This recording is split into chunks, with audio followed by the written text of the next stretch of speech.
واحد مبقاش ضامن اي حاجه خالص، لازم ينظف وراه في كل حته يروحها، وما تتكسفش ابدا ان انت تعمل كده، ان انت تنظف وراك او تلبس جلوفز او ان انت تلبس كمامه. الموضوع ده طبيعي جدا في الايام اللي احنا فيها دي دلوقتي، عشان اللي ما بيعملش كده هو اللي غلط. المرض لحد دلوقتي ما انتشرش عندنا في مصر، ولكن حكومتنا عملت اللي عليها، فعشان كده احنا كمان لازم نعمل اللي علينا. نقلع بقى ده، نسيبه بقى على جنب، وايبس ده على فكرة ممكن يكون بديل السانيتايزر. ماشي، واحد ينظف ايده. اسمعوا الكلام اللي بيتقال عشان نحافظ على نفسنا ونحافظ على اهلينا.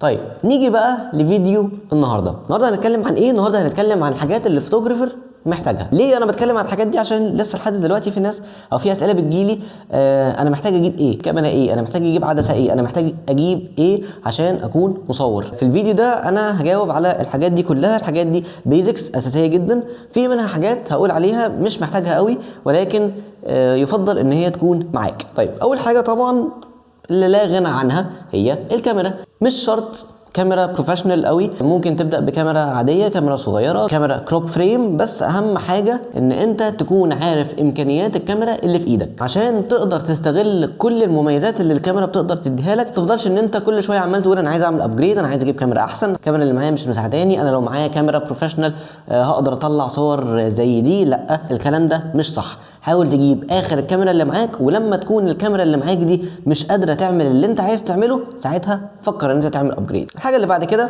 اللي هي اللينز والعدسه. ممكن تبدا بالعدسه الكيت اللي بتيجي مع اي كاميرا اللي هي ال 18 55، مفيش اي مشكله فيها. العدسه دي على فكره حلوه جدا، تقدر تصور بيها وايد شوتس وتقدر تصور بيها هنقول ان هو تيلي فوتو، بس هو اول التيلي فوتو اللي هي ال 55 ممكن تصور بيها بورتريهات حلوه جدا. ممكن بعد كده تابجريد وتجيب اي عدسه ثانيه بعد كده انت ممكن تحتاجها.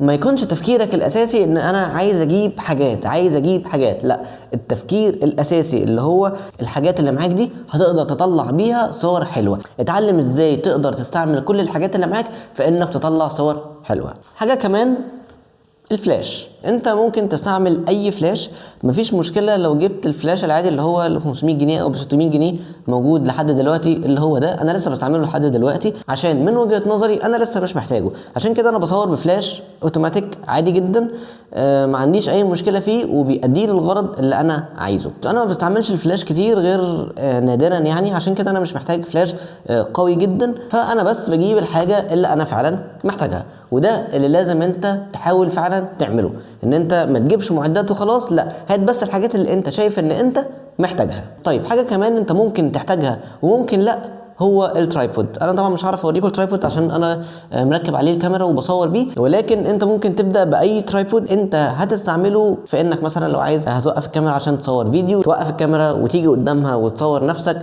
تتدرب على انك تصور نفسك، تاخد سيلف بورتريتس. الحاجات دي هتساعدك. لو انت مش محتاج الترايبود ما تجيبوش. اوكي طيب، وعشان انت ممكن تصور نفسك فانت ممكن تحتاج ده ريموت بيزك عادي جدا. ده لو انت مثلا عايز تصور لونج اكسبوجر، مثلا انت تسيب الكاميرا تصور 3 4 5 دقايق مثلا، ممكن تحتاج ده عشان الكاميرا مثلا ما تتهزش. ولو انت ممكن تشغل تايمر برضو على الكاميرا بتاعتك، او ده برضو ممكن تحتاجه في انك تصور نفسك. هتوقف الكاميرا وهتدوس على الزرار، الكاميرا هتصور. اوكي، حاجه كمان انت اكيد بقى محتاجها هو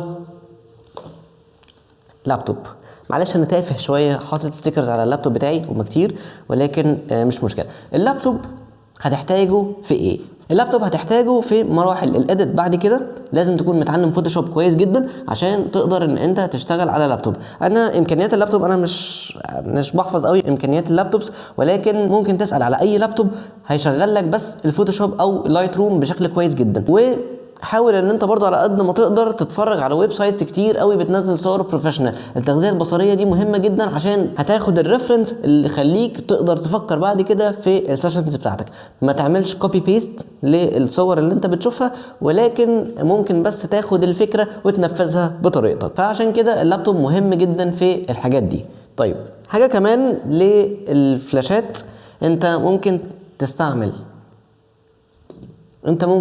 تستعمل تريجر وريسيفر للفلاش بتاعك عشان تبقى تقدر تحرك الفلاش بتاعك في اي دايركشن انت عايزه، ما يبقاش الفلاش هو بس راكب على الكاميرا وما تقدرش ان انت تحركه في اماكن مختلفه. تريجر والريسيفر دول بيزك جدا، دول من فيزيكو، او ممكن ان انت تجيب الاكس 1 من جودكس، ده قوي جدا وحلو جدا، في شاشه من هنا عشان تقدر تتحكم بالفلاش، او ممكن كمان ان انت توصله على اي هيد، بقدر ان انا اتحكم في كل الهيدات بتاعتي بالزراير اللي موجوده هنا على الجنب. وبس كده، دي الحاجات الاساسيه اللي انت فعلا محتاجها. طيب عايز بس اتكلم عن ان الناس مهووسه قوي بموضوع ان هي تجيب كاميرا جديده او تجيب كاميرا فول فريم او تجيب كاميرا بروفيشنال عشان يبقى معايا حاجات قويه اقدر اطلع بيها صور حلوه. لا، الكلام ده مش صح.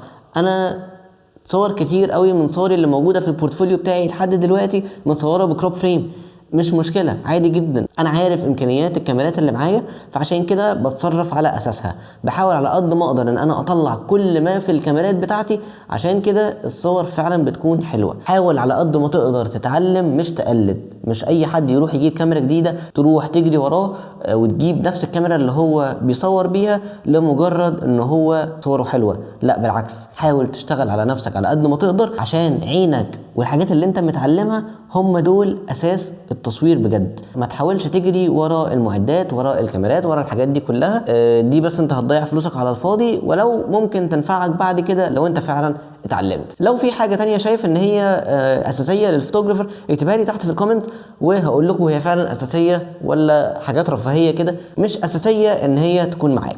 ده كان فيديو النهارده، اتمنى ان هو يكون عجبكم. لو فعلا عجبك الفيديو اعمل لايك واعمل لي سبسكرايب على اليوتيوب عشان تشوف كل الفيديوهات الجديده، واشوفكم في فيديو جديد. باي.